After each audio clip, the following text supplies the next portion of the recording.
Hello everyone, this is Erik, the Asian movie enthusiast. Tonight, I'm going to be reviewing two movies.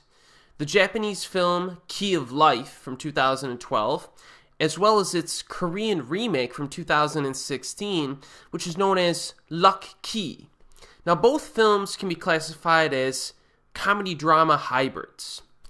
So let's begin with Key of Life from Japan, which is about an aspiring actor named Takeshi, who becomes frustrated with his life and decides to kill himself.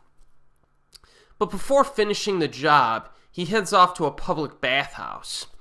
At the bathhouse, he then witnesses a man named Kondo slip on a bar of soap and smack his head onto the shower floor.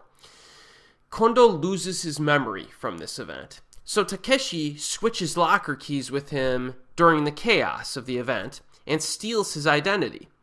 Unfortunately for him, Kondo turns out to be a hitman, and Takeshi soon finds himself in trouble with the yakuza, who are targeting a specific woman for death for various reasons. Now, meanwhile, a neurotic businesswoman systematically seeks out a proper husband in her eyes, and along the way she crosses paths with Kondo, who, because of his amnesia, is in a state of utter confusion. Now, I always like to give you guys a sense of the kind of humor that you're in for with these movies, and Key of Life is a very laid-back, deliberately paced comedy that relies on charming situational and character-based humor and mostly avoids like that wacky slapstick stuff that you might get at times. Now, it's occasionally deadpan in its delivery and mostly is chuckle-worthy, so it does succeed in that regard. And there are a few laugh-out-loud moments that I really enjoyed, so this definitely works as a comedy.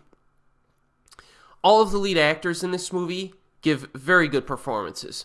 You have Masato Sakai, Teruyuki Kagawa, and Ryoko Hirosue. Now, Sakai has done kind of a mix of movies and television throughout his career, but you may recognize him if you've seen the film Antarctic Chef. He does tend to have like the same facial expression throughout his films, which is kind of odd.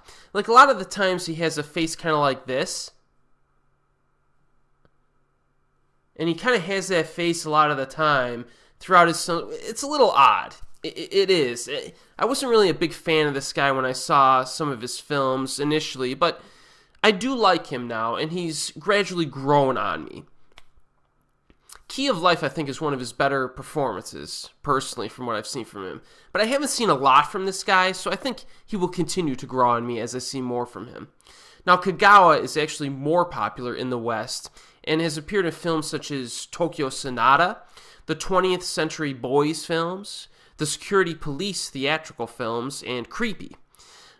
He's very talented at playing unhinged characters and villains, and needless to say, he's perfectly cast in Key of Life and has a nice range of temperament and emotion due to his amnesia, the amnesia of his character, which kind of brings out his character's likable side. So I think, Kagawa, if you've seen him in some films like Creepy, you might think he's maybe a one-note actor, but in this film he's able to exhibit a lot of multidimensionality and a lot of nuance and range in this film, and I think this is one of his better performances. He's actually a lot more likable than you might think he might be going into this, especially if you're familiar with some of his other works, like Creepy. Hirosue is a respectable actress who I've been a big fan of since I started getting into Asian films over a decade ago. She made a big impression on me with some of her earlier films, but I do think that her more recent roles have been less interesting overall.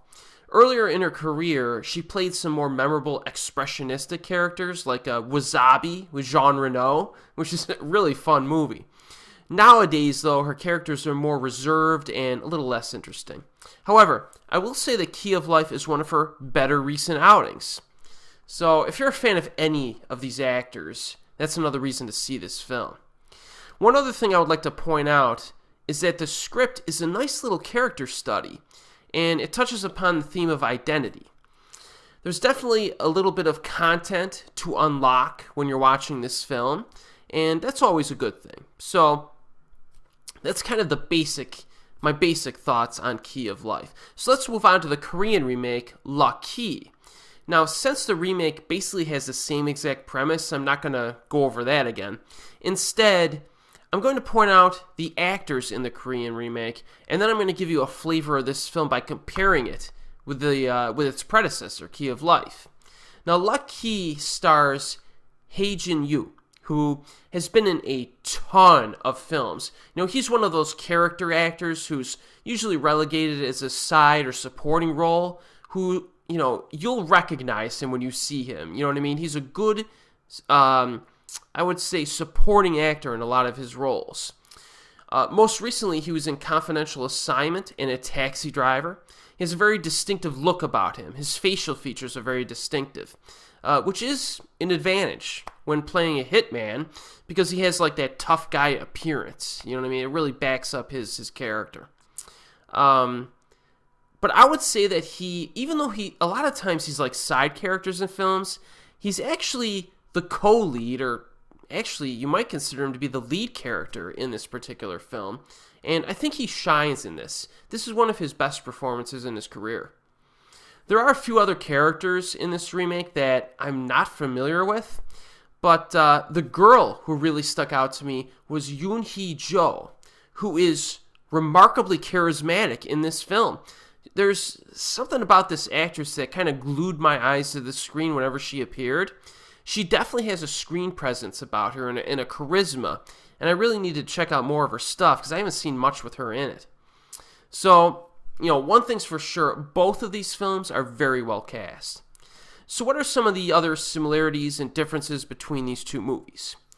Well, the character interaction is actually quite different in them, even though the plot follows the same beats.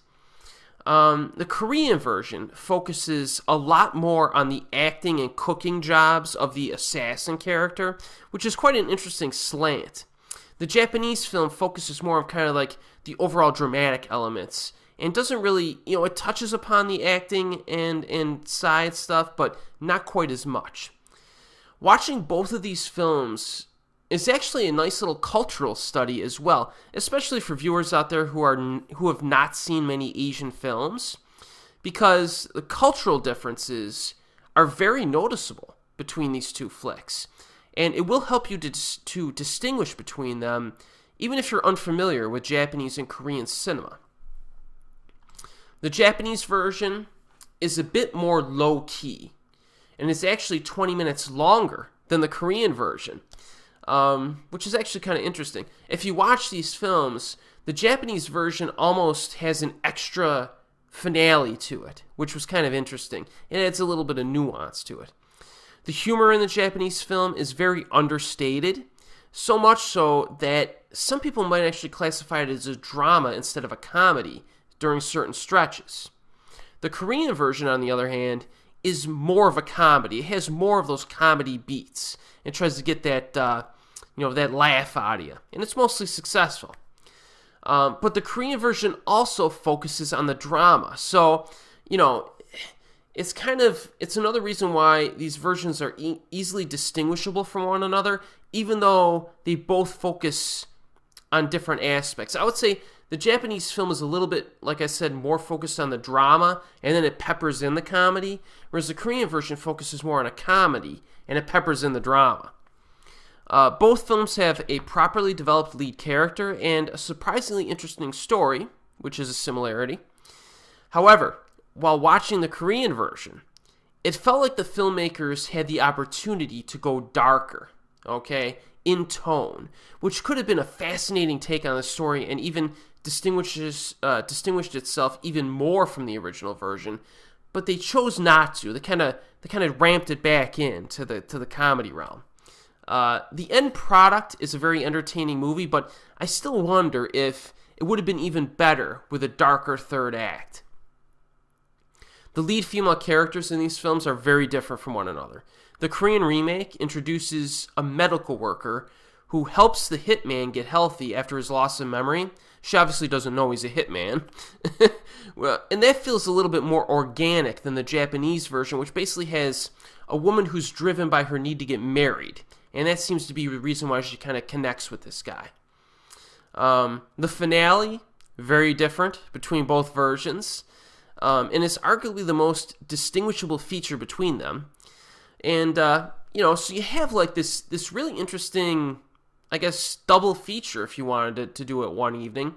And I think the film's, the Korean film is similar enough to the original to maintain its, I guess, aura or spirit, but it distinguishes itself enough to be its own movie, and that's what you really want out of a remake, right? But overall, the Japanese film is a little bit better, like I said, on the dramatic level, and the Korean film is a bit better on the comedic and romantic level, I think. And, so that's basically it. In summary, I would actually say that I would recommend both of these movies. Now, of course, it's usually preferable to see the original film first. And fortunately, Key of Life is widely available on DVD in the United States. Lucky, the Korean remake, is available streaming on Netflix in the United States, and it also has been released on Region 3 DVD in South Korea with English subtitles. So, these are both good flicks, and I recommend them. And as always, we will see you next time.